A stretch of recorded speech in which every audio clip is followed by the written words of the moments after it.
마태복음 8장 1절부터 4절입니다.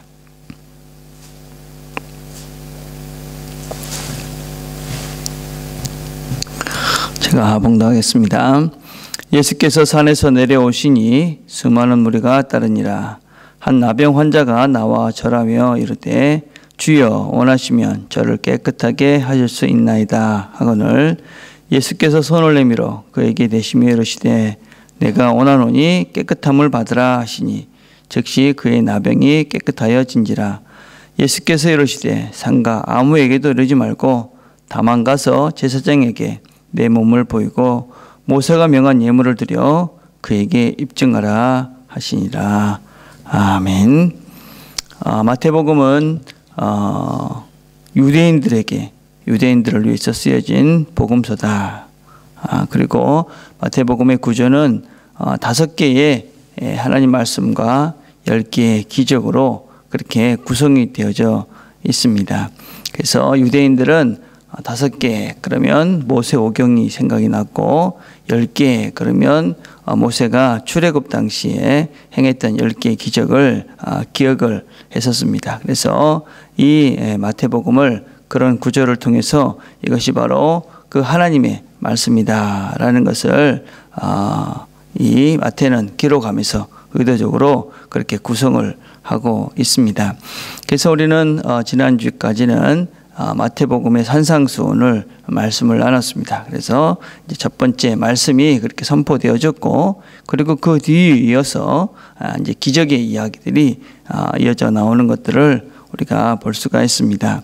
특별히 오늘 본문은 나병 환자에 대한 말씀입니다. 이 병에 대해서는 레위기에서 아주 자세하게 이 병을 어떻게 다뤄야 되는지, 그리고 이 병에 걸린 사람들은 어떻게 해야 되는지를 자세히 설명하고 있습니다. 왜냐하면 이 병은 일반적인 다른 병과는 다른 아주 특별한 병이었기 때문에 그렇습니다. 특별히 이 나병 환자들은 집 밖에 머물도록 그렇게 명령이 되어져 있습니다. 이 병은 어떤 면에서는 개인적으로도 어떤 고통 가운데 자기가 있는지 모르는, 그래서 아주 모든 것들을 이렇게 잃어버릴 수 있는 그런 치명적인 병입니다. 그것뿐만 아니라 이 병은 또 감염이 되기 때문에 성경에서도 이 다른 사람들과 이렇게 떨어져서 살도록 그렇게 명령을 하고 있습니다.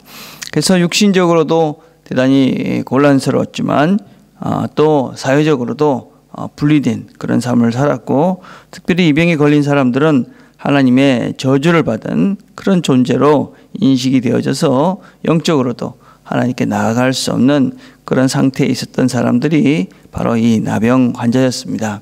그래서 육신적으로 또 사회적으로 영적으로 모든 것들에 힘든, 그렇게 고립이 되어 있던 그런 사람들이 바로 이 나병 환자입니다. 자, 그런데 주님께서 바로 이 환자를 고쳐주신 이야기로 이 기적의 이야기들이 시작이 되어지고 있습니다. 이 8장에 보면 예수님께서 이 나병 환자에게 어떤 그 손을 댄 것은 아주 특별한 일입니다. 이스라엘 율법은 사람이 부정한 것에 손만 대면 부정하게 됩니다.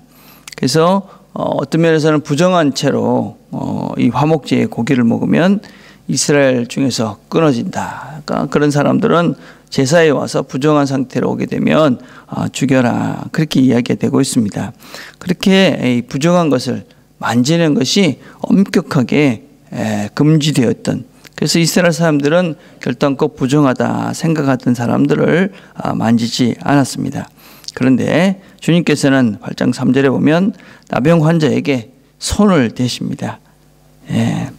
그 당시에 율법을 따지면 이 부정한 자에게 손을 대면 주님도 부정해져야 되는 것이 그 당시 일반적인 상태입니다.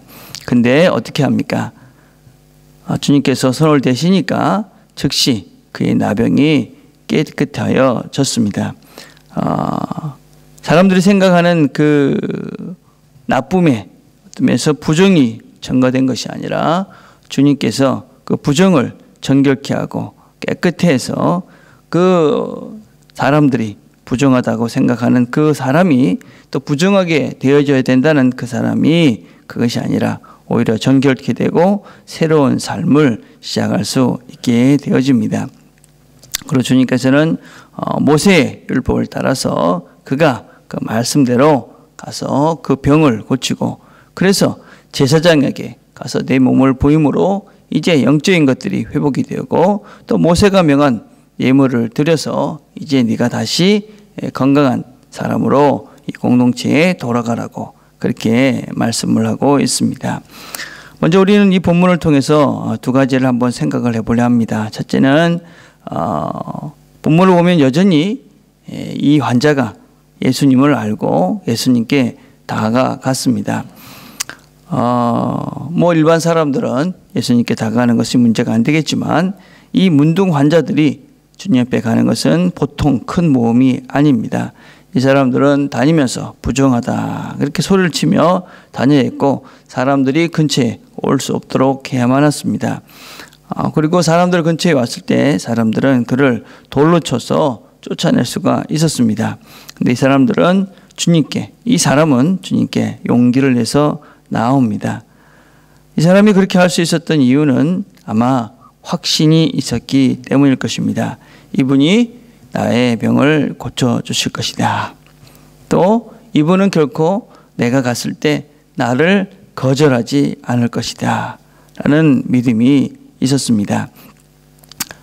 나를 거절할 것이다. 다른 사람과 동등하게 다른 존재와 동등하게 나를 대한다. 그래서 내가 그 사람한테 갔을 때 나를 무시하거나 돌로 치거나 그런 생각이 있었으면 아마 이 사람은 주님 앞에 나갈 수 없었을 것입니다.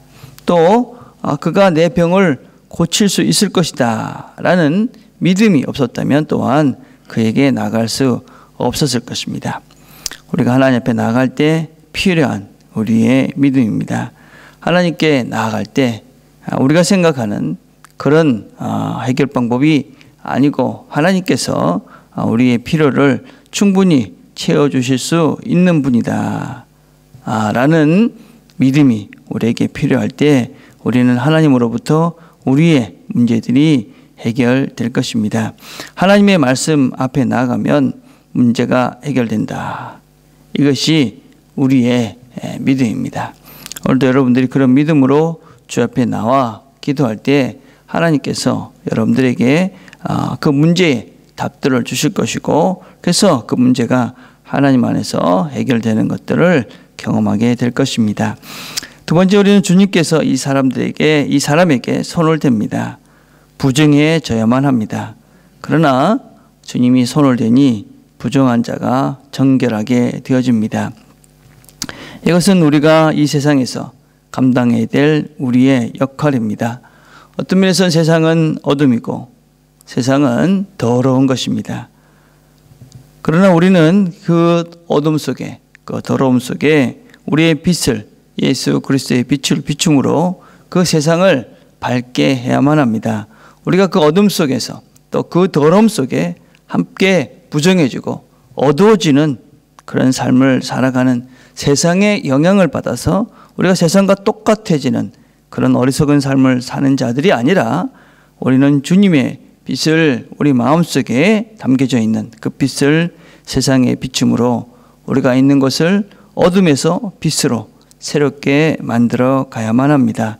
어둠에 있는 그리고 더러움에 있는 그곳을 우리가 주님의 빛으로 주님의 깨끗함으로 주님의 피로 정결케 해야 하는 일을 감당하는 것이 바로 우리의 역할입니다.